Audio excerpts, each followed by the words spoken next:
So today I'm delighted to be joined by Reza Huda. Hey, Reza. Hey, James. It's good. It's going to be really cool. And the title of today's talk is How This Accountant, Reza, Built a Profitable Business That Runs on 15 Hours a Week. The key takeaways that we're hoping for you guys to get today is to explore Reza's journey in growing his firm from 125k turnover to a 900k turnover with 7 people, the pains he faced as he tried to grow, how Reza used pricing to supercharge the firm's growth, how he systemized pricing in his firm and for his team to manage, and Reza's 4-pillar framework to build a more profitable, successful, and impactful firm, which is really interesting. It very much ties in with everything we echo with the order of which we believe you should grow a profitable firm. Reza is an accounting firm owner and a coach and mentor to accountants. So I'm going to shut up and I'm going to ask Reza if you could just kind of introduce yourself and just tell us your story. Just tell us how you've got to be where you are today. Thank you, James, and pleasure to be here. Hello to you if you are watching. So what's my story? Well, I started back in 2008. Prior to that, I worked for PwC, Big Four. I trained with them up in Birmingham, where I got my qualifications and the letters after my name. And I got to a point where I wasn't really happy doing what I was doing at PwC. It was a long way up to get to the very top. I didn't really have the patience. I was quite entrepreneurial. I wanted to set up a business and had lots of ideas. And I was actually going to jack the accountancy in and actually set up my own cafe.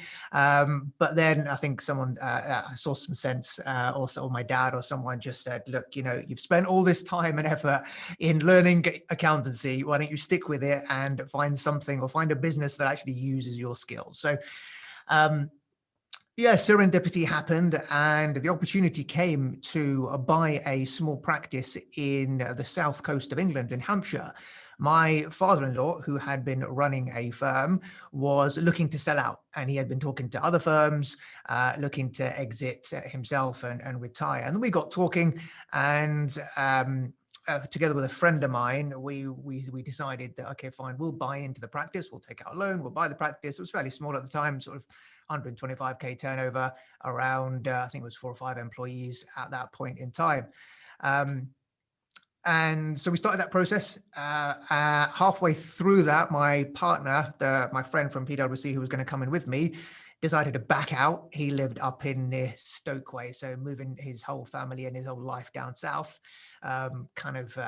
didn't fit in with his plans, and he backed out. So I was kind of on my own. I had to then find some additional funds to be able to then buy the practice on my own, which meant that I was taking on a huge amount of debt. I was going to be earning probably 50% of what I was earning as a manager at PwC. But I thought, no, I've got to do it. If I'm going to do it, I have to do it now. So I took the plunge 2008 and bought into this practice, moved my whole life from Birmingham to the South Coast. We were just expecting our first child at that point as well. So yeah, huge kind of change in our lives in 2008. So that's where it all started. So I took over this small firm and I thought I knew it all, having, worked at the one of the largest, or I think number one accountancy firm as it was at the time. I thought, yeah, this is easy. I can do this. But actually I knew nothing, and I had no idea how to run a business, how to run an accountancy firm.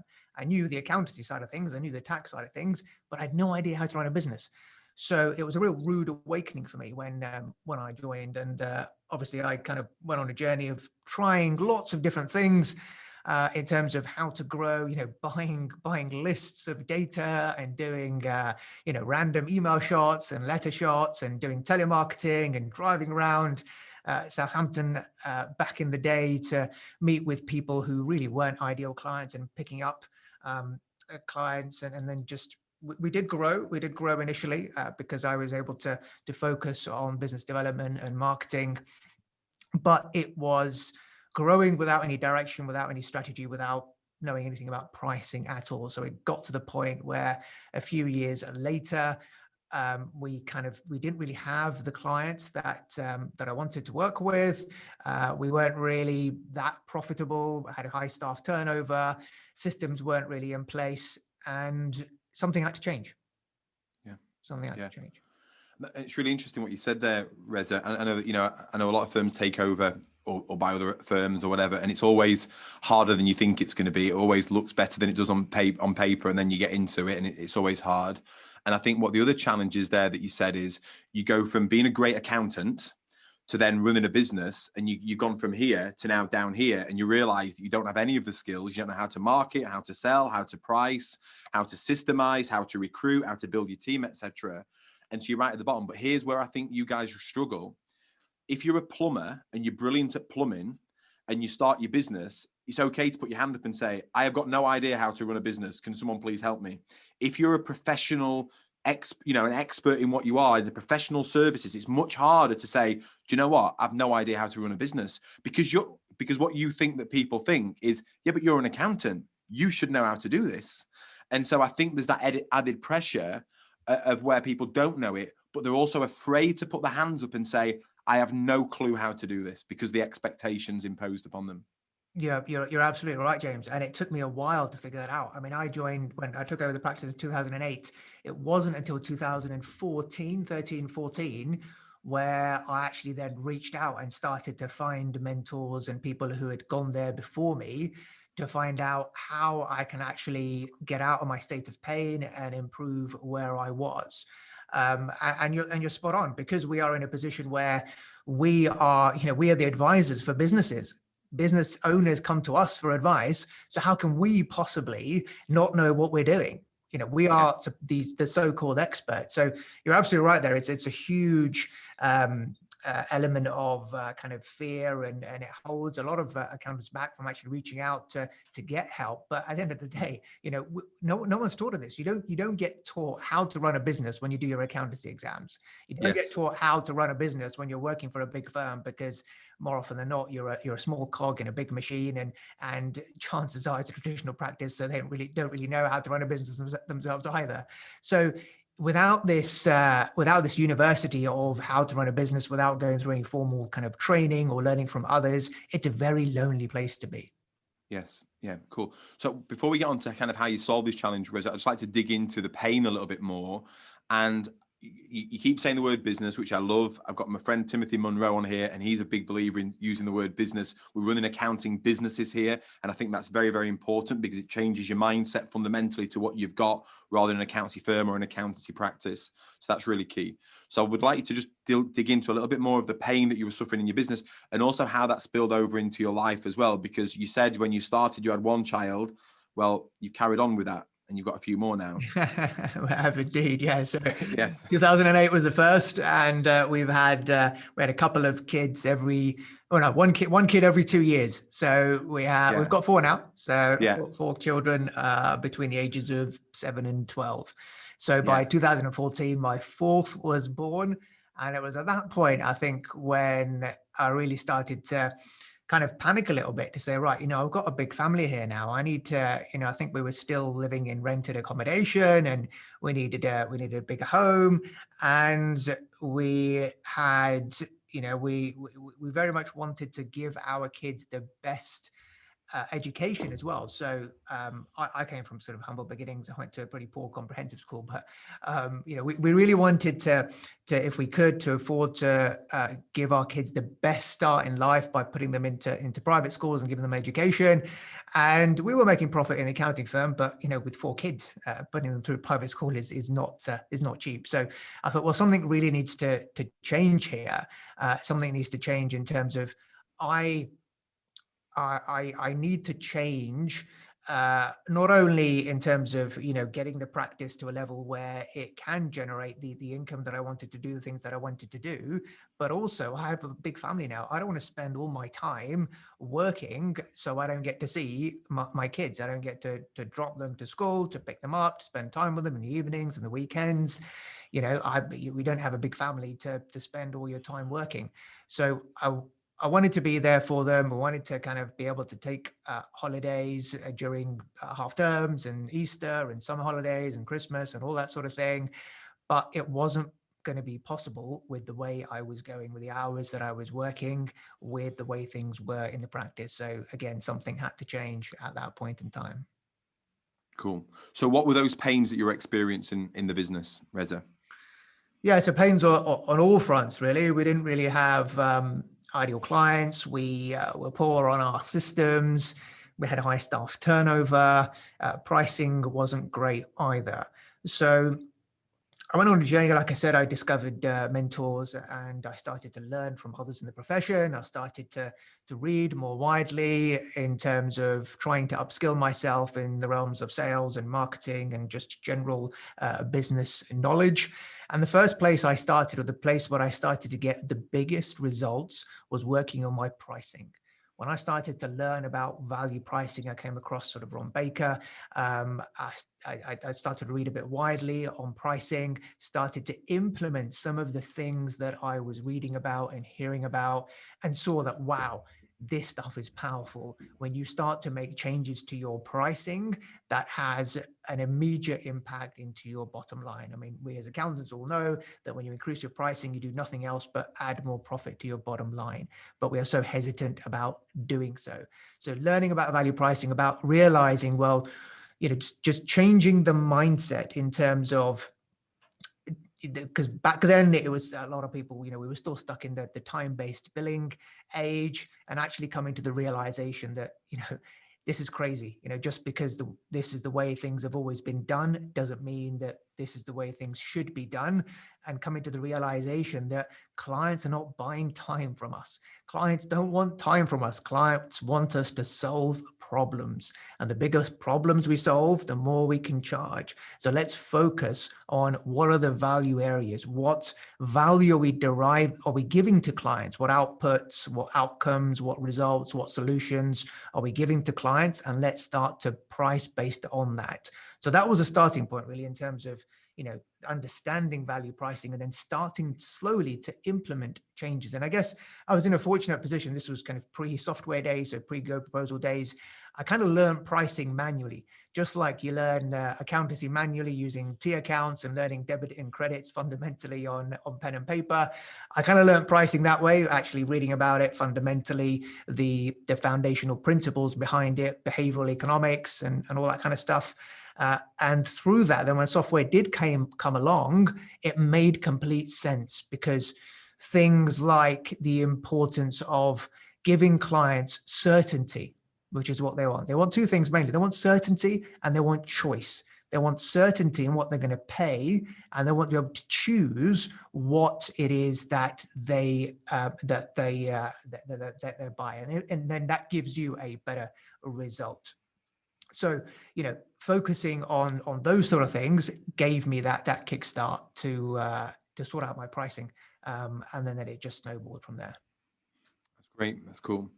And what I'm interested in here is it's all great kind of learning pricing theory or how to do this. And I love the fact that you built this out on paper first. I think that a lot of people dive into software and they think that software is going to solve all their problems, and it doesn't. And it can actually make them worse if you've not fully resolved your mindset about what it is that you're trying to do here, and you've not mapped it out on paper first. What you can do is you can take a broken mindset or a broken process, you try and shoehorn it into a piece of software, doesn't work, and then you blame the software. Right, this software is crap, let's find the next piece, and you keep going and going and going, and it won't get you the results that you want. So to resolve this first in your mind, and then to resolve it on paper first, is the right way to go, and then to find the software. You've gone a bit blue, Reza, but it's fine. We can still hear. That'd be cool. Sorry, focus. Yeah, that's cool. There we go. But learning the theory of pricing, and then actually going and implementing it and sitting with that first client and taking that idea of, right, now you realize you need to charge more to this client. What did you have to go through there? What were the pain barriers that you experienced there? Yeah, so it takes time. I mean, understanding a value pricing, because it's so subjective, it takes time for all the components to sit in your head and actually appreciate, well, because value is so subjective, how do you value what we do? Because at the end of the day, pricing is really simple in terms of the people will be willing to pay anything so long as the value you give them is more than the price that they pay.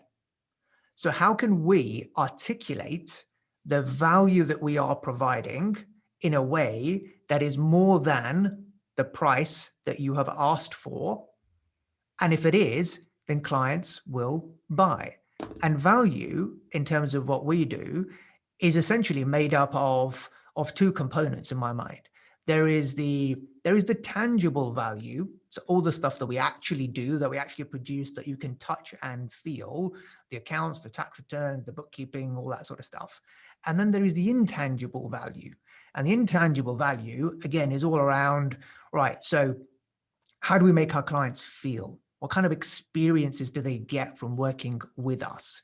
How convenient is it for them to be able to get in touch with us? How efficient are we? How prompt are we in coming back to them with their inquiries? What kind of projection do we give in our branding, in our look and feel, in the way that we do things? Again, using technology. These are all ways of increasing the perception of value in our clients' minds. And that should be our ultimate goal, because the more value we can give, or the more value we can project, then the more we can charge. And that's the way it should be, because there is no correlation between time and value, right? But there is a correlation between price and value, because the more value you can give, the more you can charge. And therefore it's win-win, because if you're giving more value, clients are prepared to pay more, which means that they are winning and you are winning as well. When it comes to time and price, there is no correlation there. You spend a lot of time, but if you haven't given a client value, then they're going to begrudge you for it. So yeah, time and price really is a thing of the past. Let's focus on giving more value, and therefore we will be able to charge more to our clients. It's an amazing spiral you can get into if you don't break that, because what happens is, what people say is, yeah, but my clients won't pay anymore. And the reason why they won't pay anymore really is because you can't give them any more value. And the reason you can't give them any more value is because they're not paying you enough. And so that you have to break the cycle of charging more to be able to then give the level of service that they actually want to get, where they're willing to pay more. And then it starts to go up. So you either start to spiral down or you start to spiral up. Now, obviously, you've had that life-changing event where you've now got more children. You've thought about what it is that you want for them, for your life. You're in rented accommodation. I've seen Kieran Phelan on here chatting in the chat there, and I know, and he shared this publicly before, where he had a health challenge that made him reflect on life and reevaluate what life meant, and that made him have his breakthrough. So you've got that breakthrough there. And I can tell by talking to you, and I know that you post lots of videos, Reza, you come across really confident. And I think, yeah, I can see how you'd be great, growing a more profitable business, understanding value pricing, communicating that, etc. But the title of this talk was how you grew a practice on 15 hours a week. So the only way you can do this is by getting your team to do this. So how do you go from that challenge of you understanding the theory of trying it, you being confident, you being the business owner, so you've got the motivation to want to increase the price, but now you're trying to get your team to then do that? How does that change start to happen? Yeah, so it's a good question, and I guess it's a good time to kind of bring in the 4 pillars as well. So perfect. I kind of went on a journey to learn about pricing first, and I saw the impact that pricing had on changing the fortunes of our practice. Then it dawned on me that actually now people are willing to pay more for a specialist, and we can give more value to a certain sector of people rather than trying to be a generalist. So then we started to go out and niched our offerings, started to niche into the property owners area, and got some really good results from that. So that is the pillar of positioning. So these are external pillars, the pricing pillar, and then the positioning pillar. So how do we position ourselves to the marketplace? How do we show that credibility, that authority, so that we come across as the credible expert and people reach out to us to want to work with us? And automatically that perception of value is greater because we are the specialist, and people just feel as if we understand them better because we've got other clients like them. We've seen the problems that they have. So automatically that then increases the value we can provide. That's all well and good, but if you don't have then the other 2 internal pillars, as I call them, which are process and people, then things are not going to be delivered. Client service will fail. You won't get referrals. You'll do a bad job. So we then had to work on our internal pillars, and that's how it come up with this 4-pillar framework that you need to have in place, and these 4 foundational pillars to really build a profitable, successful, and impactful accounting firm. So I started, I had a lot of knowledge on value pricing. I wrote a book on it, but actually it's very difficult then. I can't expect my team to undergo the same level of learning that I did, spending all those hours and days and reading the books and going on the webinars and trying out the process. It's not scalable to expect my team to do that. So now, kind of fast forward a couple of years, software had come out, so we started to use software. And just one point on that as to why software works. Why is it that when we use the likes of Goproposal do we get such good results? Well, fundamentally, it's because we are involving the customer in the buying process. And when you involve the customer in the buying process, you get a better result because you're giving them certainty and you're giving them choice. Think about all the so the one thing you should not do is, which what I used to do, is to meet a client and then say, yeah, that's all well and good. I'll send you a proposal, and I'll go back to my office and I'll spend time crafting out a nice, lovely proposal, send it out to them by email or post back in the day. And that's the one thing you should absolutely not do. That's the one big mistake that I used to make. Please do not do that, because when you do that, you lose control of the process, and all you end up being is a number on a page. And your number on a page gets compared to somebody else's number on a page, and chances are the cheapest man or woman wins, or the cheapest one is used to bat down the higher one because they want to work with you for whatever reason. So please don't do that. I learned the hard way, and since then, you get a much better result by having that price conversation in person. Just like if you were to, when you go and buy a car, for example, nowadays you can do everything online. When you go and buy a car or an Apple product, what do? You go online, you're presented with options, you select the option that you want, and then they present to you, okay, well, now you can have heated seats for a bit extra. You can have a Bose surround sound system. You can have a heated steering wheel. And if you value those things, then you will add them to your cart. You're building up your own spec. And these car companies and the likes of Apple, when you go and buy an Apple product, they get much better results by giving you, the customer, the ability to choose what you want to buy. So similarly, by giving customers control of that buying process, by allowing them in to that price conversation, using software, that's why it works, because we're bringing them into the conversation, and we're allowing them to control the buying process. We were talking about team, aren't we? So how do we then get to pricing, positioning, process, people? Yeah. Exactly. So now, so before the software, yes, it was difficult to kind of get the team to have those conversations with clients, to kind of understand the level of how we need to phrase it, how we need to break things down. So software is a huge revelation. We started off with one software, we then shifted on to GoProposal, and that has now allowed my team to have pricing conversations with our prospects, with our existing clients, which has freed me up massively to do what I do, enabled me to focus on other interests and helping other accountants now, because my team can have those pricing conversations with prospects. That's great, Reza. Thank you. I've got loads of questions to ask you off that, and we've got questions coming in here as well. So in terms of those 4 pillars, so solving the pricing, you've got processes, people, and positioning. So they're the 4 that you've got. Is there an order that, so let's say, for example, you've got a firm that's struggling and they've come for help. Does there tend to be an order that you should go through those P's in building out? Yeah, absolutely. The one you should start with is pricing. That is where I started, because that is the one that's going to make the biggest difference in the shortest amount of time. So everyone's probably aware of the Pareto principle. 20% effort gives you 80% results. 20-80 rule applies to most things in life. So focus your efforts, your 20% efforts, on your pricing, and that will give you the 80% results. And when you do that, when you get your pricing right, when you start to be able to then make more profit on jobs, you can then use those profits to reinvest in other areas of your practice, like positioning and processes and your people. So pricing gives you that springboard to be able to then earn the profits to then reinvest in those areas and then build those up afterwards.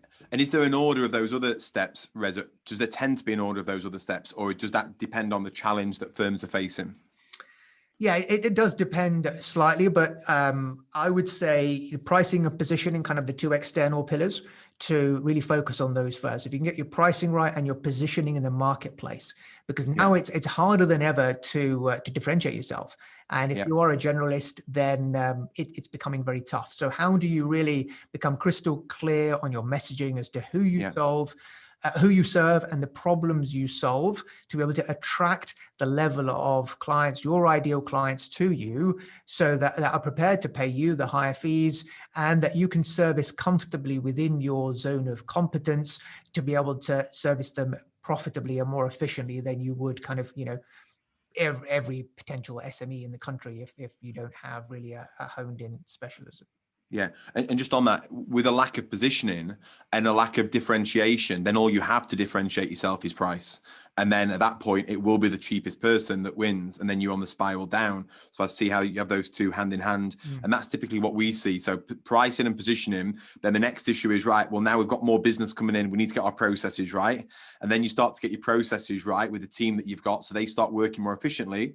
And then as you start to get more clients, the next thing is, right, now we need to get more people. So typically that's the order that I see this journey going on. But either way, it always starts with pricing. Now, you've mentioned involving the customer and bringing them on the pricing journey, which I absolutely love. And obviously, I'm a big fan of that.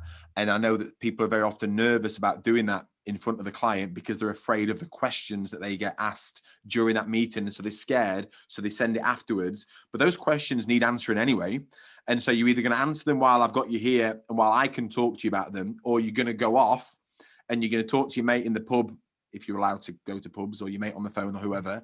And then you're going to think about things and come back at a time later on. So I love the importance of taking control of that.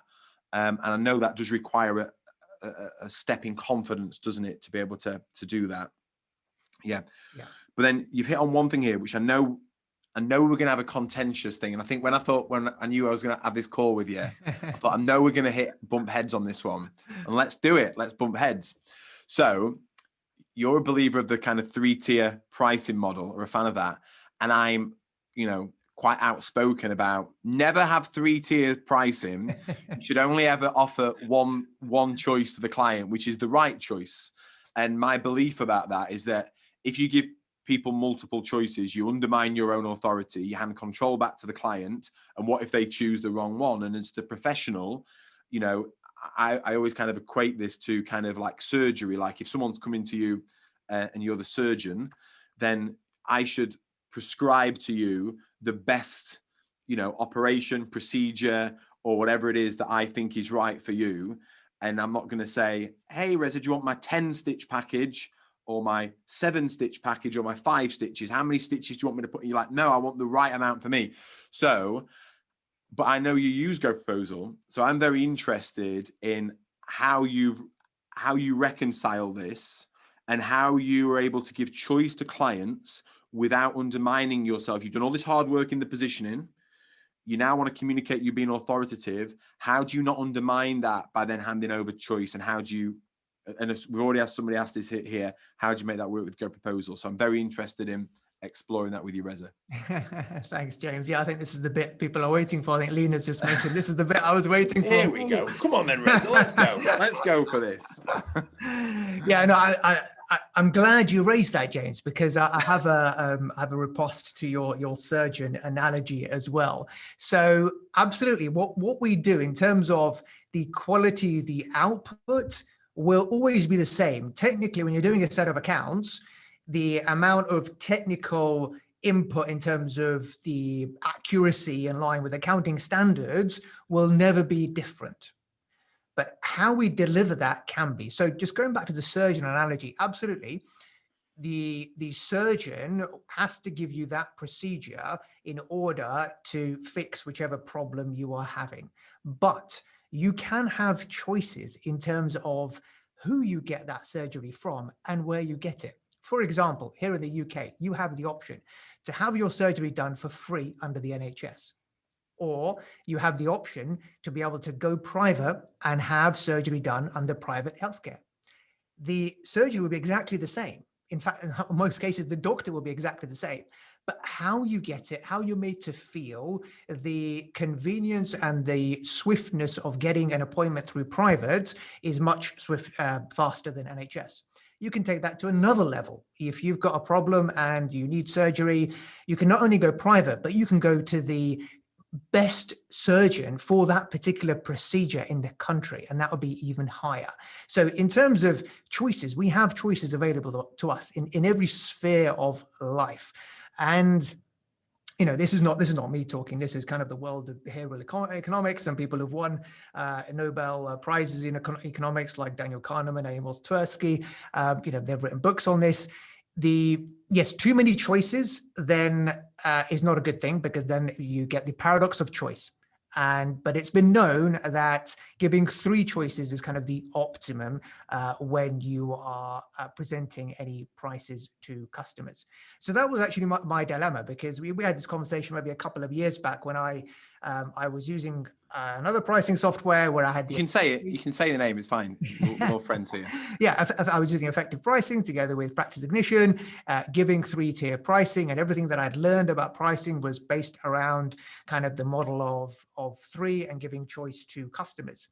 And when I came across Goposal, it looked great, and the output was the best on the market in terms of that ability to give a proposal in real time was better than anybody else. All the other ones, you actually had to, export the data into something else, and it wasn't just a one-click button to send a proposal like Goposal is. So I was in a dilemma, right? I loved the output and the proposal side of things, but it only gave me one price. So that was the bit that was holding me back from going with it. But then I think it was when lockdown started, when I didn't have my Karen in the office to quickly, after a call with a client or a meeting with a client, I would present the price on the screen, and then she would then quickly go away, put it into Practice Ignition, and be able to send it out. I didn't have Karen with me to do that. And in lockdown, I was having a lot of Zoom calls with potential clients, and I needed the ability of just sending something right there and then to free up my time and to avoid that headache. So I thought, let me give it a go. Let me just run with it. And actually, we have over time kind of developed our Goproposal in a way that for some services, we offer 3 options. So for example, we have a virtual finance director package. And I have a brochure that I've created for providing this virtual finance director service. It's a very high level offering for certain clients. And there are 3 options in it. We have a growth FD package, we have a reliance FD package, and we have a comfort FD package. And all these 3 packages are explained in our brochure, and I would talk about this with a client so that when it comes to actually choosing the option within the line item, we give them those 3 options, and then the prices are different depending on what they choose. So I've kind of found a workaround to still give the client 3 options in certain areas, but the display, I guess, is just the one price at the end, which I've kind of come to terms with, because all the other things that are so great about it, the ability to send that proposal there and then. Yeah, no, I love that. And it's quite funny that you say that, because I think what I'm against is giving people choices when it therefore removes you from potentially having a difficult conversation with somebody. So if you know that somebody needs to be spending £600 a month, let's say, on their accounting services, but you just daren't have that conversation to convince them as to why they should be investing at that level.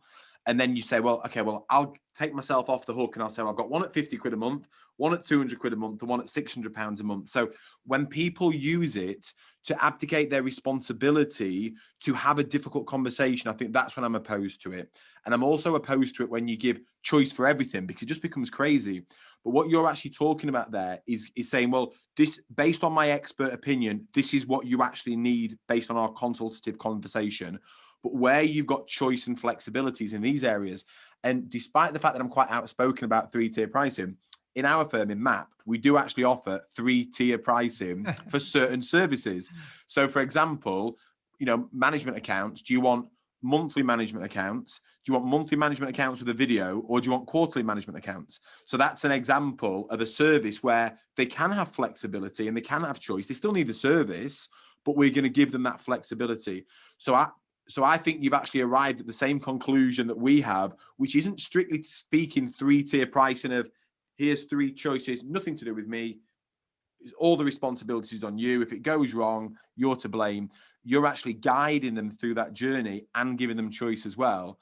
So I think that is the best solution. Now, I don't want to put you on the spot here, Reza, because it's quite unfair, but I am going to as well. So if you've got some 3-tier pricing in there that you'd be willing to share, what I could do is I could load those into Goproposal. So if people wanted to see some examples of Reza's 3-tier pricing, then they could actually go and drop those in and see them. So if you're willing to share a couple of those examples, Reza, then we can do that if you want to. That's cool. Sure. Yeah. Okay. So it wasn't too hefty. That wasn't too. No, it wasn't. And I think you're right. We it's not a case of when when we give 3 options, it's you are still the expert, and you will guide the client in terms of what's best for them. And most of the time they ask us, well, if they're confused, they will ask you, which one should I go for? And just the ability to give them the options of one or the other, then it kind of helps them make that conclusion as well. Because we're all different. Different people value things differently. You and I value things differently. I was having a conversation with Carl Reeder a few weeks back, and he spends a fortune on trainers, right? Because he values trainers. I'm not one for, designer gear or anything like that, but I like to feel special. So I will go to, if I'm booking a holiday, we'll go to a nice hotel. If I'm going somewhere, I will book business class if I'm flying alone, because I like the experience that it gives me. Yeah. But I wouldn't spend money on a designer pair of jeans or anything like that, because we're all different. And what we do is we make decisions emotionally, and then we justify them rationally. So I will make a decision that, I'm prepared to pay extra for business class because of how it makes me feel. But really, I'm rationalizing in my mind to say, well, actually, what I'm paying for is the ability to be able to have a rest and a good night's sleep. So when I get to my end destination, I'm not going to be tired. I'll be ready for that meeting. I'll be able to work on the plane because I'll have, so much more room and all the rest of it. We justify these things rationally.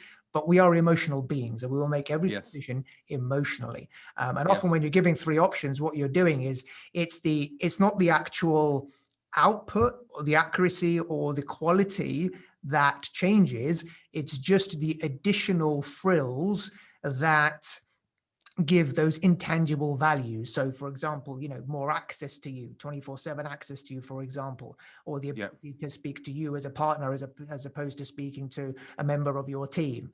So it's all those additional added frills bits that you would put on to say a premium package, because some people, they don't want to miss out. They always want the best things in life. Hence the 3-tier pricing. And what I would kind of finally say on this is that we do a lot of kind of one-off projects, tax planning, for example, and those we don't put through Goproposal. I would always have a separate conversation, and I have a 9-step framework that I use to actually price up one-off projects. And we've got some really good success of that, being able to win fees, 6-figure fees for advisory work when using that process of really actually understanding the pain points, doing the fact find, and then coming up with a bespoke presentation for the client where we go through what is the impact of you staying in this state of affairs if you manage to if we manage to get this right for you and undertake this planning, what is the result of that? What are the savings? And then coming up with the 3 options for them. And to give you an example as to some of the things that I use to differentiate between, say, the basic package, the middle, and the premium. So I think I have one where they're called, the top one, the premium, is called the no risk package. The middle one is called the peace of mind. And the last one is called the essential. And what the no risk package does, so for example, if we're doing tax planning, it includes 2 things that the other 2 don't, which is Hmrc defense. So if Hmrc inquire into it, then we will handle it for you, no extra cost, all the way up to the highest of courts in the country. and the other one is a fee guarantee. So if after all of that HMRC turn around and say, well, actually, this tax planning doesn't work, and you have to pay the tax, we'll give you our money back, right? So that's a way of aligning our proposition with the outcome that the client wants to receive.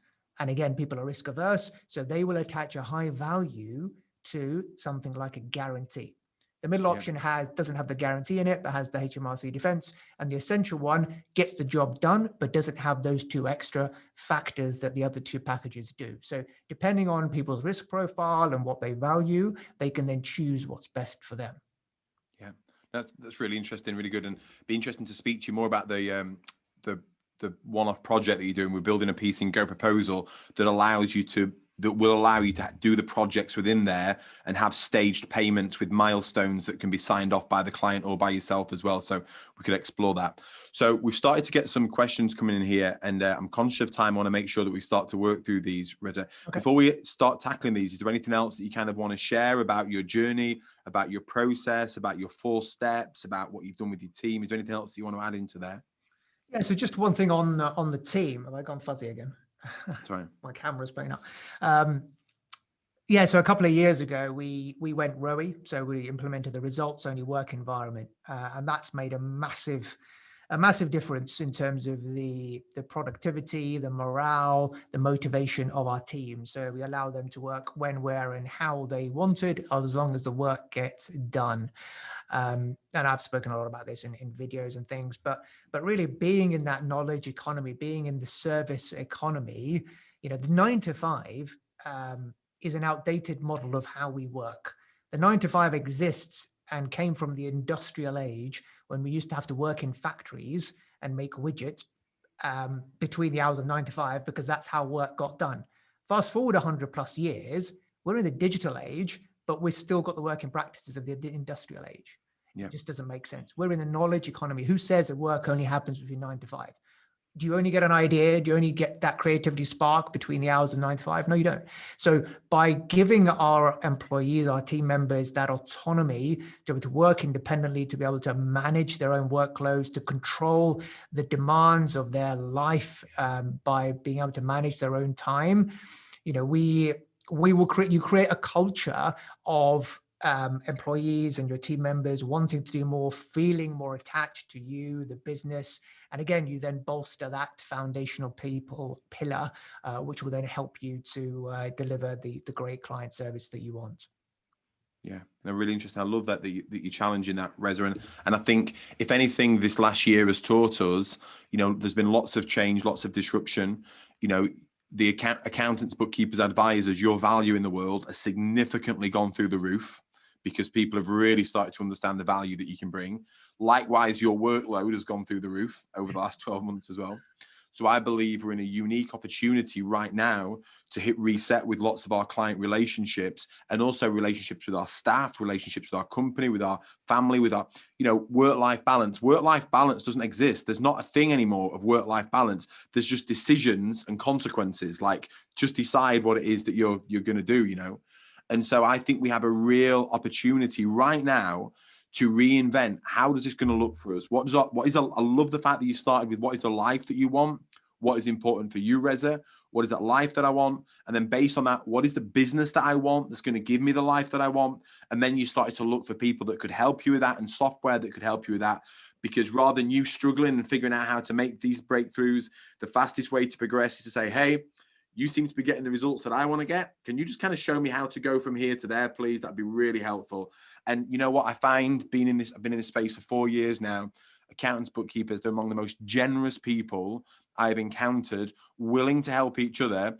However, that is also their undoing, because they're also so generous with their clients and willing to give so much away to their clients as well. And that's kind of where maybe they need to rein their generosity back in and make sure they're getting fully compensated for it. So that's been great. Reza, people are asking about whether this has been recorded. The whole thing's recorded. We'll be sharing this out afterwards as well. So let's just start working through some of these questions here. We've got a lot, Reza, so I need you to be fairly punchy with the answers. All right. But by all means, if you want to delve in, that's fine. For Manpreet here, any advice on scaling a business? What do you make the transition from working in the business to running the business? Okay. Mindset shift. So you didn't set up the business to do the work of a technician. I'm sure you've come across the stuff by Michael Gerber, E-Myth, etc.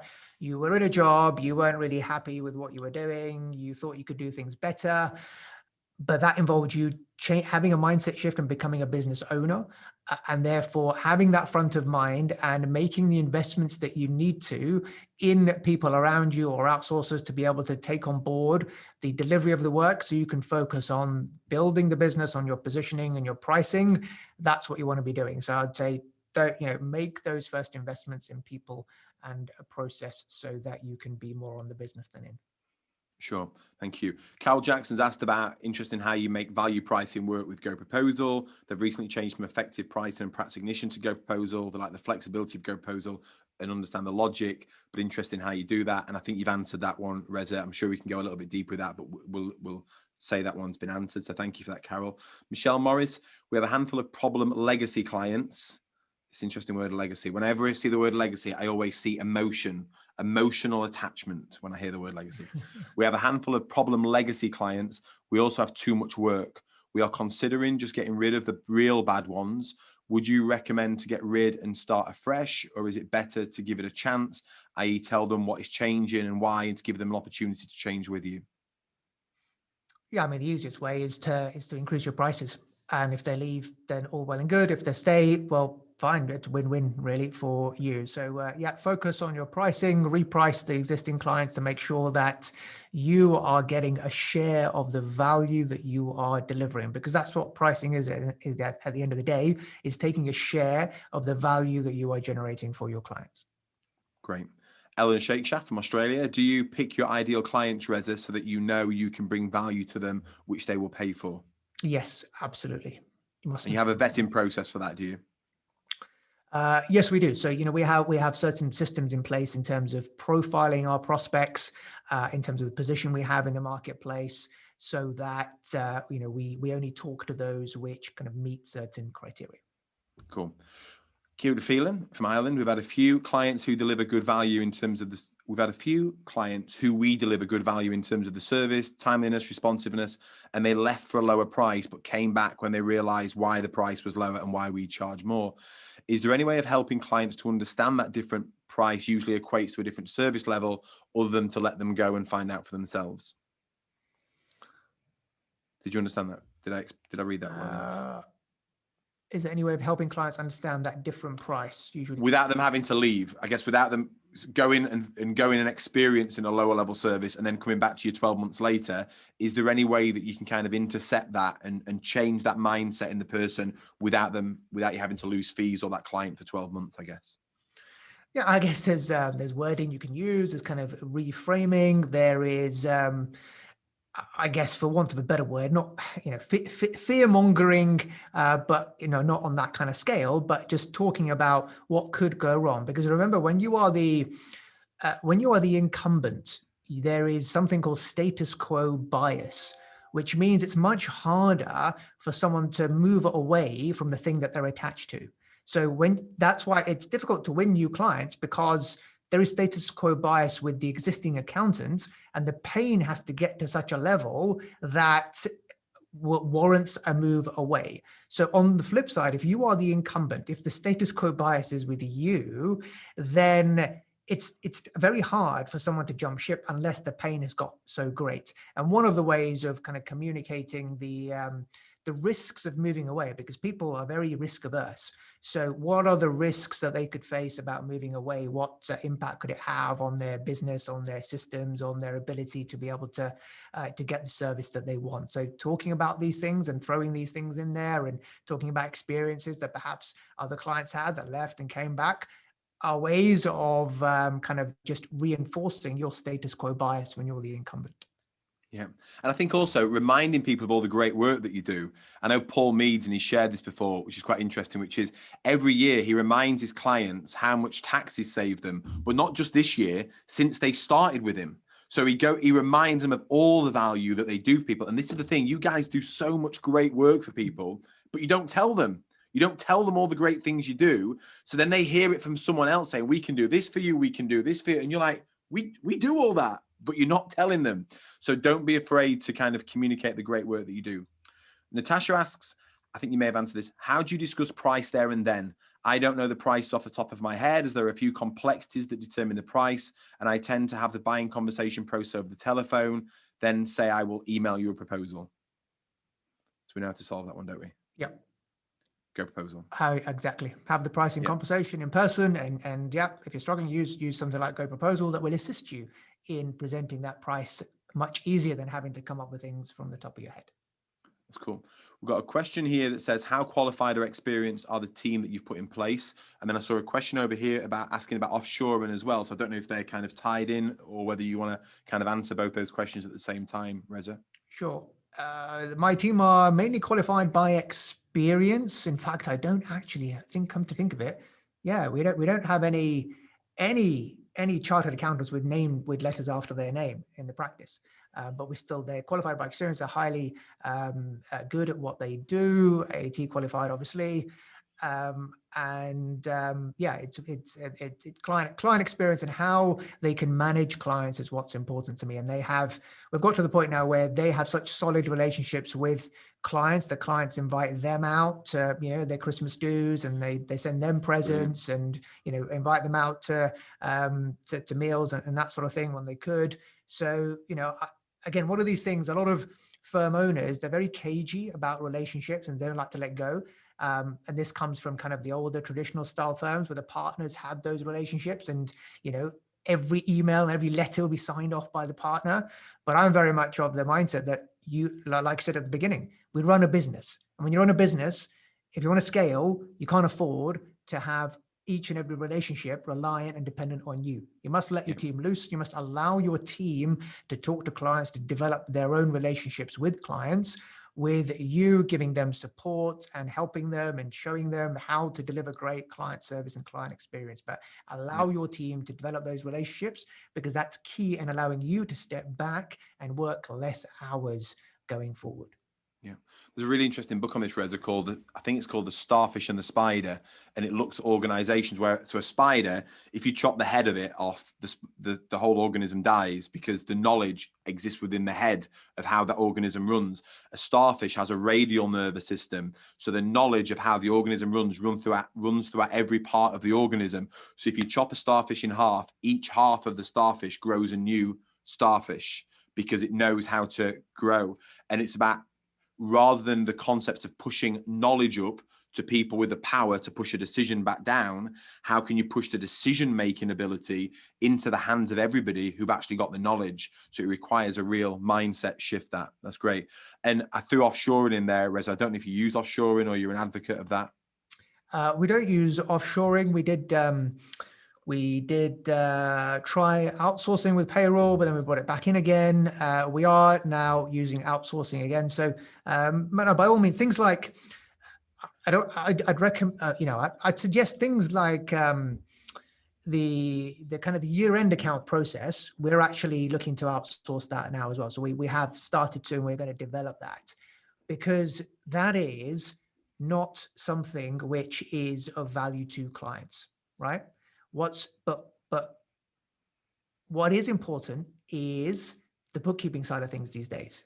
The ability to be able to talk to someone here and now about their problems. So we're setting up our team in such a way that bookkeeping gets done here. Every client has a point of contact that they can talk to, and they develop those relationships because that's what they value. Accounts they don't value so much. We're doing everything throughout the course of the year. That is helping us to build relationships because we've got touch points with the client. And then year-end accounts, we can just outsource and get done a lot cheaper, which then allows us to be able to grow without having to find skill sets in year-end accounts, which is sometimes quite hard to find. 100%. My thinking on this is if it's someone that can building the relationship is absolutely key. Bookkeeping is a fantastic method for building the relationship because you can be ringing people up and speaking to them. If that service doesn't require a relationship development element, i.e. it's just a case of processing the work, outsource it. Anything that does that requires making that relationship better, you want to keep hold of that person because that's the person you want to be upskilling and training. Absolutely. That's a great way to split it out. Anonymous attendee, what practice management software do you use? At the moment, Glide. Yeah. Okay, cool. If you have had legacy clients already, how did you address the pricing with them if they were used to a particular fee level? I think you've answered that. You just bit the bullet. Absolutely. Yep. Have the tough repricing conversation. Yeah. Okay. But know why you're doing it, I guess, is the first part of that. Once you know why you're doing it, you're not so afraid to let people go. Yeah. Can you have more than one customer position, i.e. construction and vets, for example? Yeah, absolutely. We can have multiple niches. Yes. Okay. That's cool. I think that's important as well to diversify your portfolio. From Bahia, what work did you drop and leave with your staff most to give you so much time free for yourself, as I am always doing everything all of the time? Good question, but here, thankfully, I never got involved in accounts and tax returns at the beginning. But if you're still doing accounts and tax returns, that's the place to start. Anything of a technical nature, get rid. Even all your admin processes, you shouldn't be doing any AMLs, no engagement letters. All those are systematic things that can work off a process that you write up, and someone who is very able and organized will be able to do all those things for you. That's great. Thanks. Adam, one of our biggest challenges currently is the level of involvement required in the accounts and tax production process, as the quality is not sufficient enough for us to be comfortable to perform a minimal review. Is this a problem you had, and how was it solved? Quality is not sufficient. Involvement required in accounts and tax return. I can't say we have, but we've had kind of experienced staff that know the process. So we had our quality checks in place. But now looking at outsourcing, some of the providers are actually very good. So if you're selective about who you choose for outsourcing, some of them are actually very good in terms of the quality control when it comes to accounts production. Okay. William Toombs asked, and we keep this a repeated question, how do you go about raising your prices with your current client base? I am just going to insert this here, selling to serve. This is the new version that's actually got some thickness to it. So it's twice the size of the old one, and it really tackles the biggest section here is mindset, because I don't think that repricing existing clients is a challenging thing. It's not a difficult thing to do. It just requires a change in your mindset to understand why you're doing it. So I would certainly get that as part of this process. But do you have any other specific advice about raising prices with existing clients that you've not said before? No, I think you've said this, haven't you? Feel the fear and do it anyway. Yeah. Yeah, that's cool. Which proposal software do you use the most? From Bahia. Goposal. Thank you. I'm making it the same as Reza. That's cool. Sarah Taylor. Reza, do you use the packages option within Goproposal to pick 3 options, or do you have a different section for these in your pricing setup? I have a different section for them under specific line items when we have the choice of 3 options to give people. Yeah, that's cool. Thank you. How do you differentiate the 3 FD packages? This is from Azam. Okay, so yeah, I have a very detailed brochure that kind of goes into what's included in which. And actually, I think Morgan put it in the chat box. I can give you access to these. I have a special offer. If you go to rezahuda.com/GP, you'll see how you can get access to them, where I actually give the brochure away. You can take the full text of it. You can put it onto your logo and letterhead and start using it. But essentially, it's around the different nature of clients that would require this. So the growth FD packages for those companies that are growing fast, that will require input on a much closer basis, that don't have an in-house finance team. The Reliance FD package is those that are happy, may have some in-house financial input. They're not high growth, but they need someone to oversee their financial system, their financial controls.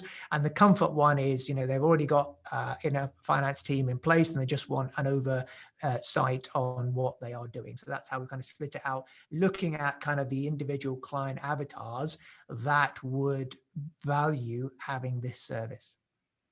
That's great. We are going to continue answering all of these questions, guys, for you. Morgan has just posted this in the chat there, because I realize we've got to 12 o'clock, but we're going to still keep going. So if you can still stay with us, then please do. We'll make sure we answer all of your questions. But rezahuda.com/GP is there in the links that Morgan's just shared. That's if you want to get some of this advice and guidance from Reza. And I'm just going to ask you now as well, Reza, if people want to find out more about you or learn from you or work with you, what's the best way that they can do that? Sure. Well, yeah, if they go to that website, rezahood.com/GP, it's all on there in terms of the support, the guidance, the accountability, the mentoring that I give to accountants to help them to avoid the mistakes that I made over the last 13 years and help them get to their goals a lot faster than I did. So yeah, if you want to shortcut your learnings and your progress, head on over to that webpage and you can find out how. That's great. Thanks, Reza. We'll keep going here. Ashley's asked, are there any plans to update Goposal to have the option for 3-tier pricing for some services? Yeah. It is on our roadmap actually to consider. And if we can develop a way of doing it, then more than happy to incorporate that. Not a problem. We'll figure that out. We'll figure it out. It's cool. Karen Bennett, how do you keep the service at the agreed level if your nature is to help and you do want the and you do not, I'm sure it says do not means, I'm sure she meant to put there, you do not want the customer to fail. E.g. virtual director tiers of feedback. I don't quite get that part, but you know, you've agreed what you want to do, your tendency is to want to help more, they may be struggling. How do you manage that? Yeah, so it's a good question. I'm of the opinion now, I mean, and that we need to be moving towards kind of a subscription type thinking, which means that, and actually here that, you know, that having the one price actually helps, because it's that one price should give them access to you, because the biggest value that we give our clients is the ability to be there, available to them to solve their problems, to answer the phone when they call, when they're in need. So we need to make that a fundamental part of our offering, which means that what you'll probably have to do is to increase your prices to a level where you can afford for people to call you when they like and not feel that you're going to charge them for a 5 or a 10-minute phone call, right? I know some people are kind of building in 10-minute, 15-minute kind of line items in Goproposal. I would very much get you to start thinking, or have the thinking, that actually this is the most valuable thing that you offer to your clients. And if you think of your clients more in the sense of, don't try and make a profit on every transaction, because you won't, right? Think of your clients in terms of, what is the lifetime value of that client to you? And when you think in that way, then you allow yourself to spread the risk and spread the costs of delivering your service over your entire portfolio, because you're thinking long-term, you're thinking lifetime value. So some clients, yeah, they may call you a lot when they have a problem, but then they won't call you for the rest of the year, for example, right? But you've got enough slack, you've got enough profit coming in from your entire portfolio that you can afford to do that, because that is where your value lies. Your value lies is being there for clients and being accessible in helping them solve their problems and challenges. Yeah. You want to be the number they call when they have a problem. You want to be that trusted advisor. Don't make it difficult for them to get in touch with you. Yeah. I love that. And I put a quote in there from my book, Reza, which is, it's never been about whether they can afford you.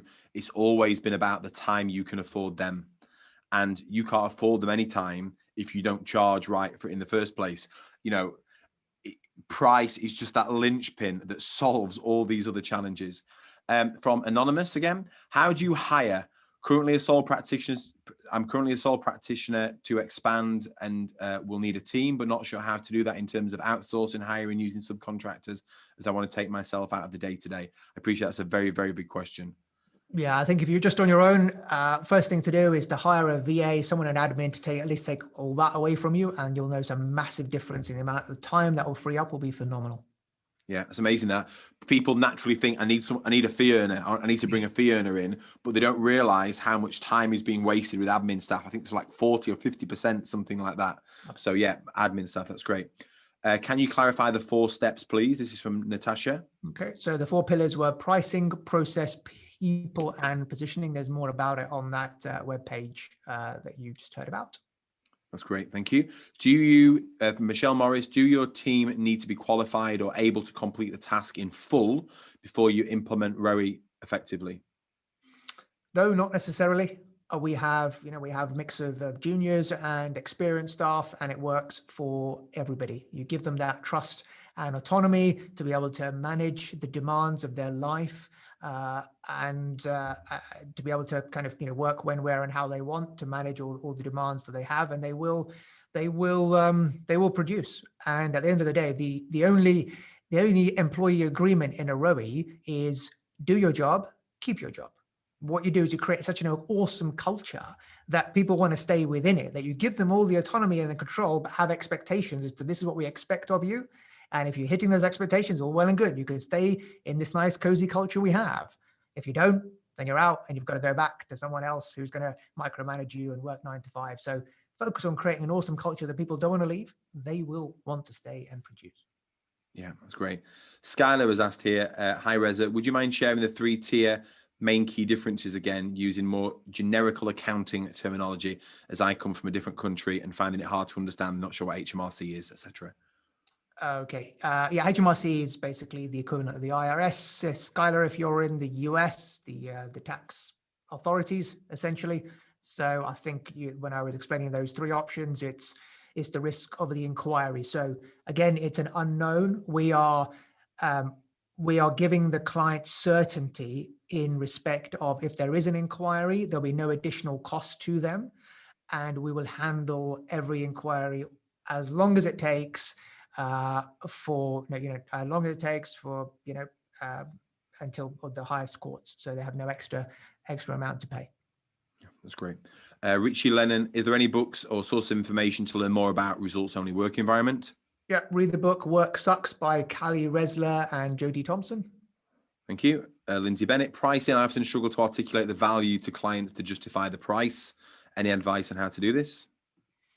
Yeah, that's not a quick answer, but as at the beginning, it's all about know what your value is. Your time is not your value. Your value is the peace of mind you give, the stress you take away, the time you save, the money you're able to make them, the tax you save. Focus on the outcomes that you're generating for clients, and then talk about your value in the context of what's important to a client. And in turn, automatically, that will then increase the perception of value to whoever you're talking to. That's great. But here, what are your top 3 books you would advise us to read to help with our journey? Well, that's a tough one. That is a tough one. Work Sucks, definitely. I didn't know what that was. Sorry, I don't know where that came from. There's a book called Drive by Daniel Pink, which is all about people, autonomy, mastery, and purpose. What really drives employee motivation. That was a good one. Simon Sinek's Leaders Eat Last. That was one of my favorites as well. Yeah, I've got so many. Ping me a message here in the Facebook group, and I'll give you a list. Yeah, that's cool. Kabir, how would you advise someone who's interested in starting an accounting business? Wow, that's a big one. Get started. Yeah, yeah, that's good. Paddy Quinn, for tracking employee productivity, do you pay them based on the income they bring, or do you still pay them based on the hours they work? We still have to give them a salary because of employment law and all the rest of it. So they're still on the same salary, but we're not tracking time. We're not tracking hours. We're tracking outputs and outcomes. So everyone has, we have a billing target. We have metrics that we track, and those metrics are aligned to what is important for clients. So for example, in terms of quality, we measure, how can we measure whether we're doing a good job? Well, if we're getting Google reviews from clients, when we ask them, that's a good measure of whether we're doing a good job. So let's measure that as a measure of whether we're doing the right things. Clients value turnaround time. So let's value our turnaround times when it comes to phone calls, emails, or accounts. How fast are we doing those? Because that's important to a client. So have a think about the things that you want your employees to do, and work backwards to work out the metrics that you need to put in place for them to do the things that you want them to do. The questions aren't going down, Reza, because people keep adding them at the bottom, so we're gonna have to move fairly quickly. All right. I'm gonna answer this one. Fozia has asked, the problem clients already take up too much time. I find explaining anything new just means throwing good time after bad. Increase your prices, charge more, then you can afford to give them more time. And if they don't stay, you've lost them anyway, so it's not an issue. So again, pricing solves the problem. Anonymous, as a business owner, how do you manage and retain new employee hire who is double your age and more credentials and experience than you? It's quite specific, that one. Yeah, you just do. When I came into the practice, I was fairly young, I was about 27, and there were people who had been at the practice since it started. So they'd already been there about 25 years. But they're in their zone. They're doing what they do well. You, as the business owner, you're looking out for everybody. So as long as you've got their back, you will earn their respect. Yeah, and I think just building a business that they enjoy working in, where you remove the stresses from them, where they, you've systemized things, you're paying them a good wage, you're giving them a great work environment, then they're not going to necessarily want to leave. But then the next question here from Azam is, have you had staff leave and take clients with them? What have you done? Not had, no, we've had staff leave in the past before we went to Rowie, but never have any clients left. Kelvin, once you managed to get the pricing pillar sorted, what efficiencies were key for you to introduce in order to achieve the level of turnover you are generating with a comparatively small number of team members? Question. Yeah, I mean, efficiencies in terms of, the way we do things. So the tech has helped with that. So using cloud technology and all the different apps that have come in, which meant that we can do things a lot faster. One thing I haven't mentioned yet is the big opportunity that I see now, and this is something you can get access to on that web page, rezahuda.com/GP, is the ability now for us to work with our clients closer than ever before, because we've got cloud technology in place, which means that the fastest growing service, as it were, for us is to actually take on managing a full finance function for our clients.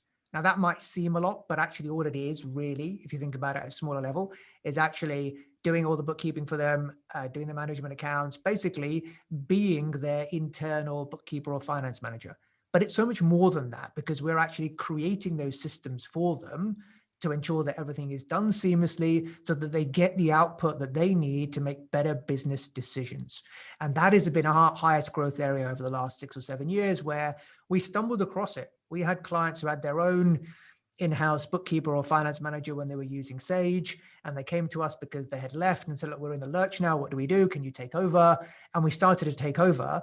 And I used to price this before the days of Goproposal, and it was done off the back of, what can I charge for this? Well, actually, they were paying the bookkeeper or finance manager 35 grand. We'll do it all for 20 grand.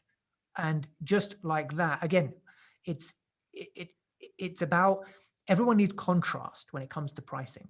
So when you're having these price conversations, and I put this in the brochures that I have created for you as well, you need to show them that what is the cost of actually you employing people to do this in-house. Yes. Often it's a much greater than you be able to provide this bespoke, tailor-made to your clients, because you can give them a piece of a finance director. They don't need a full-time finance director, but you can give them kind of 10 to 15% access whenever they need it as part of your all-in-one package. Similarly with a bookkeeper, similarly with a financial controller. So if you can get this right, if you can position this service, that is something that really propel you and allow you to earn those much bigger fees from clients going forward. Yeah, that's cool. I'm gonna take this next one. How do you tackle change? Unless you want to add something, how do you tackle change in a larger firm? All these things are great, but I find change to be very slow when trying to implement things like Goproposal. So I was talking with a firm yesterday, a top 100 firm, and who are using Goproposal, and it's very difficult if you haven't got strong leadership and you haven't got all of the partners pulling in the same direction with the same motives. And very often, you've got different partners with different agendas, and therefore you have a large firm actually operating as separate businesses, and they're working against their strength, which is their size.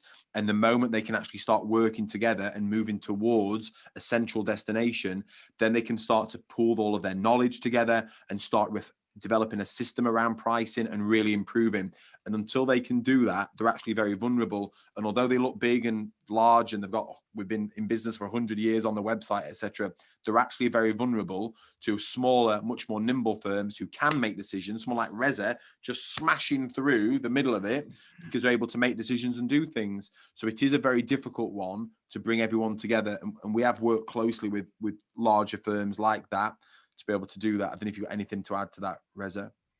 Yeah, no, I agree with you, James. Absolutely. It is difficult in a larger firm, but just explain the benefits and what can be achieved, and hopefully that will help you make progress. Do you adjust your pricing for those clients who do not provide the paperwork on time for you to do the bookkeeping in a timely manner? This is from Shaba. Yeah, absolutely. This should be part of your questions when you're going through that pricing process. That there again, the ability to, we talked about choices. GoProposal actually doesn't give you the ability to just give 3 choices, but the ability to give millions of choices, because you can build in questions within the line items to take account of all these different behaviors from clients. And what you wanted to be doing is to reward the clients that do things in your way and give you information on time and use Receipt Bank or whatever they've renamed it now, and auto entry and things like that.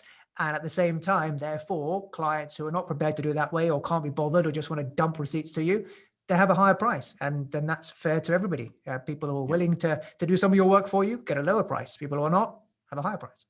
Yeah, it's quite interesting that I am against 3-tier price, or I oppose 3-tier pricing. But when I actually looked at our accountancy firm's pricing in Goposal, I figured out that we actually have 14 quadrillion possible pricing combinations. So yeah, I'm against 3 tiers, but 14 quadrillion is absolutely fine. We're just about to bring to outsource payroll. Why did you bring it back in-house? Because the technology enabled us to do it even cheaper, faster than the outsourced model. Cool. What does a virtual assistant do? A lot.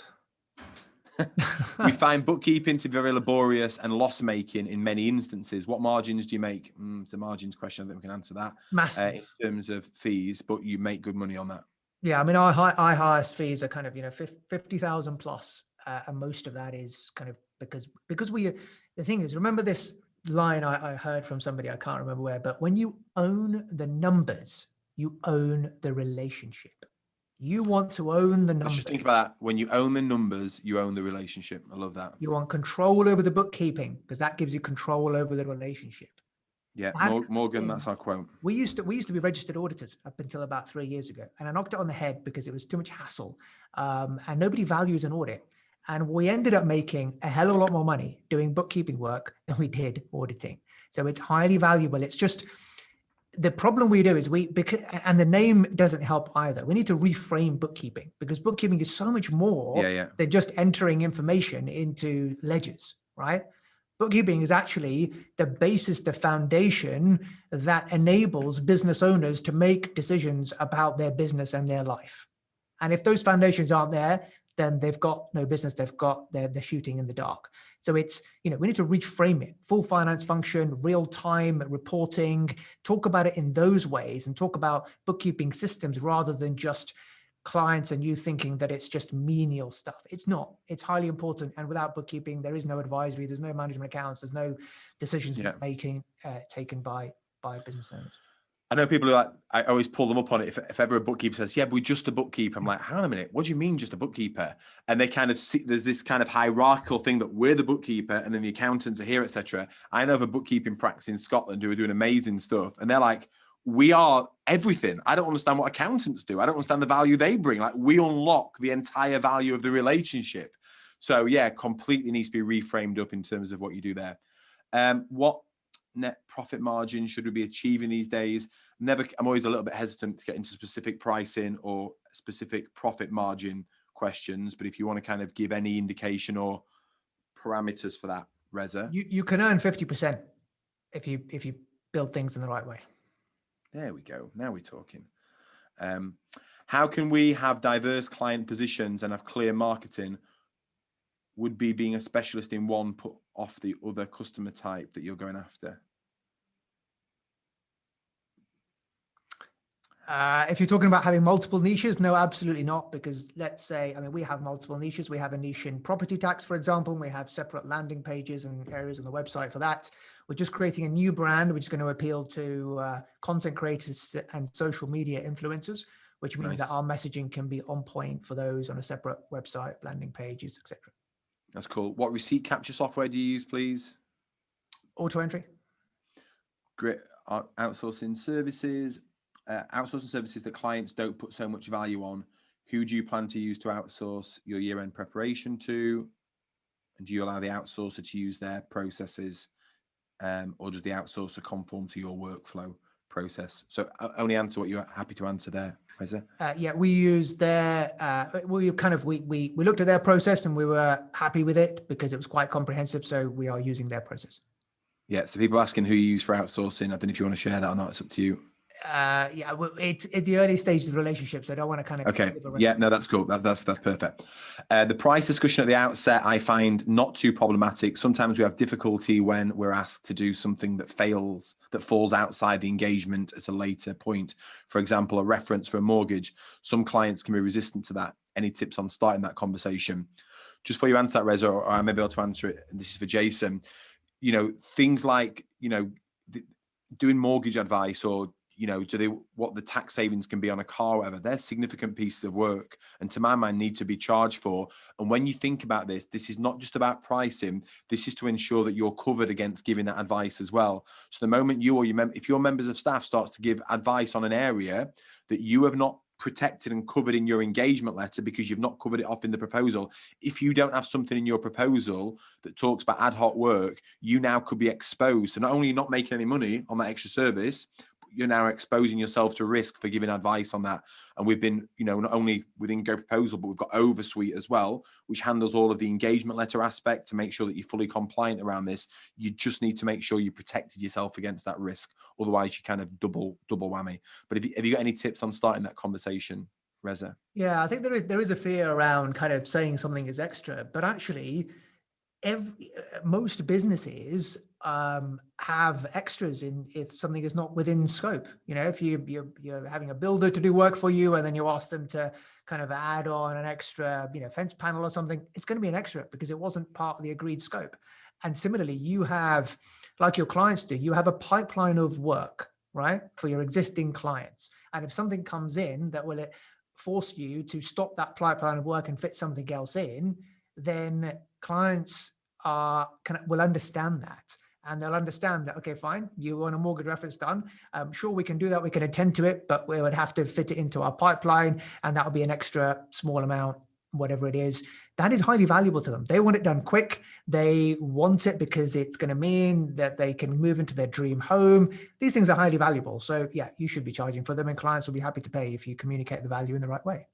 Yeah. And I think calling it out up front, just like a builder saying, right, well, we're quoting you for this fence panel. If you want additional fence panels, this is what it's going to cost, or I can show you how that's going to be. So actually managing those expectations early on as well. But do not be afraid. If you go to a restaurant, and this is why I think having menu pricing really helps. If you go to a restaurant and you say to the waiter or waitress, can I have a side order of fries? And they come back and they add it to your bill. You're not surprised or shocked that it's been added on, because it's clear and the price is clearly articulated. So having that built into the menu, when you're taking people through the proposal, you can show people, if you want any extras, such as a mortgage application, a review of a car for your business, etc., these are all things we can easily add on here. So call it out up front. Do client avatars work? How would you go about creating these? Yeah, absolutely. Know your ideal clients, get to know the clients that you work with, figure out what keeps them awake at night, what are their frustrations, what are their dreams, what are their objectives. And that will help you to then carve out messaging that will appeal to them. Yeah, there are some really in-depth questions here and they just seem to keep going. So I'm just going to whiz through and try and pick out some of the easy ones. I'm sorry. Your mentoring looks to be understandably accounting focused, Reza. How directly implementable would it be for a bookkeeping firm? Well, a lot of what we do these days is bookkeeping and kind of communicating the value of that. So there's a lot of bookkeepers on the program as well. You'll get value from it. Yeah. One last question from Kieran. Do you still keep timesheets No way. to monitor? No way. Okay, cool. Ellie Appleby, you're asking about Row. We've answered that about the book, the first book to read. Just remind us of that book, the first book to read. Reza, what was the book for Rowie? Work Sucks. I've also got a free lead magnet on my website as well, which goes into the detail of what Rowie is and how you can implement it. So on the website, rezahuda.com, there'll be a Rowie lead magnet. Yeah, you've asked about, someone's asked about, have you achieved a 15-hour working week? I imagine you work more than that, but you're talking about 15 hours working in your accounting business. Yeah, that's right. And have you achieved that? In the practice, yeah. Yeah, brilliant. Jeff Selby, hey James, that's a great webinar, thanks. Who in your team manages client reviews? Do you do them if pricing needs to increase, or do you leave that to a team member or a client manager? The team members can do it now. So whoever's in charge of the client, or even Karen, who is in our admin, she can do them as well now that everyone has access to Goproposal. Yeah, that's great. Could you please suggest a book on value pricing? You've got a book, haven't you? I have indeed. Yeah, I've written a book, Transform Your Profits Through Price. You can try that, or something by Ron Baker, but it's a tough read. Yeah. Yeah, I always think you got to be a little bit careful with that, because it needs to be translated into an accounting firm, because the difference is that you're not buying an Apple product, you're not buying a one-off product. This is a relationship. Yeah. So it has to be done in the right way. And I've had a bit of running with Ron before, but I'm not quite sure if that necessarily translates directly to a relationship, which is what we're actually trying to build here. So I'm sure you help to navigate some of that better, Reza. Philip Wood, how did you take your team member that has been there for 25 years plus with you on this journey? Yeah, it was hard at the beginning, kind of this fresh-faced kid coming in and suddenly being his boss, or his or her boss. But at the end of the day, as long as you are working in the best interests, and you've got their back, and you are putting in systems in place with your business knowledge, with your hat as the business owner, then people will fall into line once they see that you've got their back and you're helping them by taking the business forward, because the business's sustainability means is their sustainability. Yeah. What is your 7-staff setup? How many managers, basic accounts, production staff, etc., admin do you have? Okay, 1 admin, 3 managers, 3 juniors. Cool. Is your VA in the UK or based offshore? I don't have a VA. We have an in-house receptionist admin person. What software are you using for payroll? Moneysoft. I struggle with clients thinking they can easily do the bookkeeping themselves. How do you convince them they may not be able to do such a good job? There is a page in the book, Eleanor, and I know you've read it because you actually proofread the book. Look, I've got your name as the editor, Eleanor. So I'm going to send you a link to go back and to read that. But for you to answer it, how do you convince them not to do it themselves? Point out their errors and make it more expensive for them to do it rather than you to do it. I've just started a bookkeeping business and find it very difficult to get clients due to businesses thinking that they can do their own bookkeeping. Same thing. How can you do this? How can you respond? Again, I've got a section in the book. I'll pick it out and I'll post it online if you don't want to get the book. But it's about, you've got to communicate everything that you put into it. Like, don't be afraid of telling people everything that you do. They won't do it. They will not be able to do it themselves. Show them the depth that you go into and articulate that, and show them that if they want to do it themselves, like Reza said before, explain where things can go wrong. And if things do go wrong, what you're going to charge to unpick it. Because the problem with bookkeeping is it's how far away from the mistake that it gets spotted that the cost is going to increase. If I can spot it this week, it's going to be this much. If it's 3 years ago that bookkeeping error was made, the cost could be several £1,000s. So you need to really articulate those issues there. We use ClearBooks for our bookkeeping software, which our clients and I love. Not really into Xero, but we missed out on the apps that can allow us to offer more. Is there something we should review there?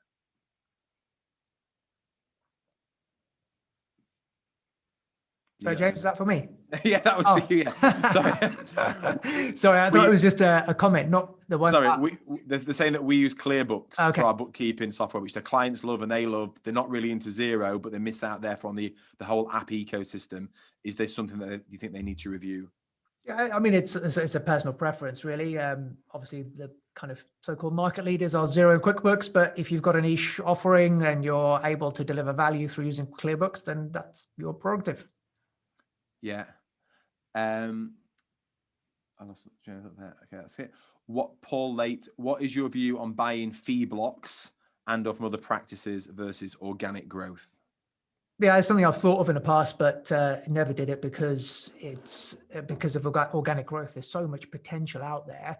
If you can just get your positioning right, then it's much cheaper to be able to grow organically and not have the hassle of trying to change your culture or ways of working by buying up a fee block. Yeah. Azam has asked here, thank you, grateful. Who mentors you? I'll just tell you who mentors me. So I've got some great friends around me that are doing brilliantly in their business, very successful business owners who I will contact and reach out to. And obviously we speak very regular on a weekly basis. So friends is one thing. I'm never afraid to reach out to bigger business owners than me. So like Gary Turner is very generous, and I will personally reach out to people who are further ahead than me on my journey and ask me. In terms of paid mentorship, a guy called Paul Scanlon is my mentor, and he's a great guy. Who's your mentor, Reza? Do you have one? Yeah, I've worked with mentors in the past, Martin Bissett, Mark Wickersham, and I've got kind of a close circle as well of business owners in different areas. But my mentors at the moment are podcasts and books that I read, and YouTube videos that I consume in my area. You're always learning. I've kind of, I spend a lot of if I were to cut up the percentage of my working week, I'd say I spend a good 25% on my own learning and development in terms of consuming content, reading podcasts, and actually then creating content from it. Because it's all well and good consuming content, but if you don't create anything from it, any resources, or apply it and implement it, then it kind of just is a bit of a waste and just it disappears. So yeah, that's yeah. Last question, and we'll wrap this up. Thank you everyone for still staying on this call with us. How do you prevent menu pricing, which Ron Baker advises not to do? So I never quite know the wording of all this stuff, and I never quite fully understand what value pricing means or whatever. But I mean, I would say that within GoProposal, I mean, it is effectively a menu pricing. It's very complex in that, like I say, we've got many iterations and variations of different prices within there. So you can have millions, if not billions, trillions, quadrillions of variations and things. So I'm not quite sure if that's what he argues against.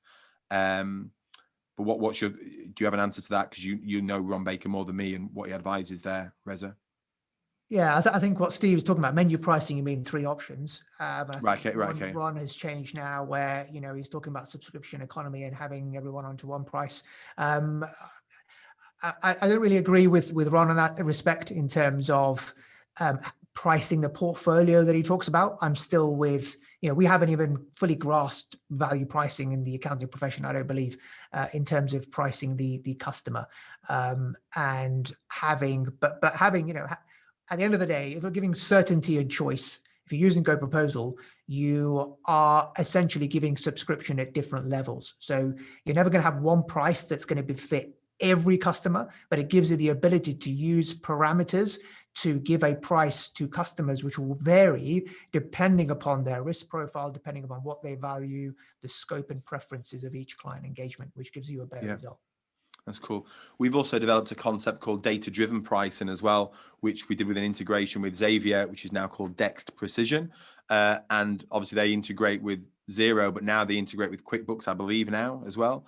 And so what that does, it brings in data into Goposal, such as transaction volume, number of items that you have to reconcile, number of bank accounts, all this really valuable data that you can then use, which then it's just like factual, like, well, we were processing this number of transactions for you last month, and you've now got this number of transactions, therefore your price has gone up. And so it's that data, the data is driving the price, just like it would drive it with how many members of staff you run in for payroll. And again, we're looking at bringing data in to be able to inform that, and maybe even automate it as well, which would be really interesting. Look, Reza, we've gone way over time. We've got 150 people still with us. I'm so grateful to everyone here. I hope you've got so much value from this. Reza, I'm so grateful to you for being so generous with what you share. I know you do this anyway. You constantly sharing videos and knowledge on LinkedIn. If you're not currently following Reza, please go and follow him on LinkedIn. He shares some great videos on there. You've got the link on here as well, which is rezahudder.com/GP. That's correct. Yeah, where you've got some really useful things. We've got this as a recording. Thank you, Morgan. We've got this as a recording. We'll be sending this out probably by tomorrow. So this will all be topped and tailed and sent out for you to share. We may even turn this into a podcast as well, and to be able to share, to be able to kind of, get your team to listen to this as well. Guys, I know this has been a challenging time for everybody over the last 12 months, and we don't know how long these challenges that we're currently facing are going to continue. All I would say to you is that your value in the world has significantly increased over the last 12 months, and it's going to continue to increase as well.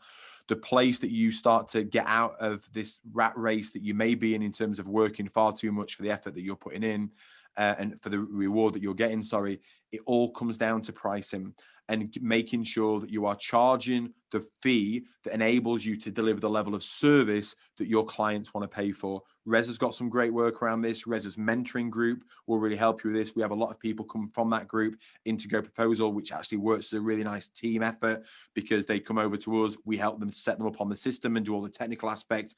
And then Reza covers them off from a mentoring aspect to get them to go through and have these difficult discussions with people. You've got my book here, Selling to Serve, to help you with a lot of that mindset. Reza's got a lot of content that he puts out there as well to help you with it.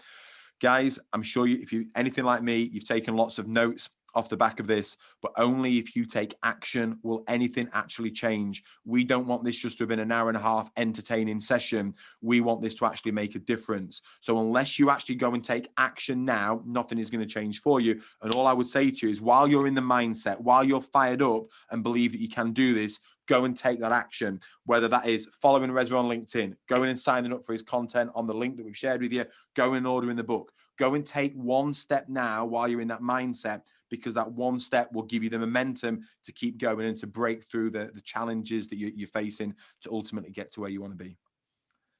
Reza, thank you so much. Is there anything you'd like to add or to say before we wrap things up? Thank you very much, James. It's been a pleasure. And yeah, I can't echo your words enough. Take action. That's what it's all about. Don't let this be just another webinar that you attend and move on and nothing changes in your life. Take action now so that you make progress going forward. One action I'd like to also take, guys, if you can go and find us, go and connect with me and Reza on LinkedIn, on Twitter, on Instagram, whatever. Go and share one quote, one key takeaway, one learning that you've got. I wrote a few things down here, so I'm going to be sharing mine. Go and just tag us both in. Go and share one insight, one takeaway, or what you're going to do next. Thanks, guys. Thank you so much. Have a wonderful rest of the week. Take care, everyone.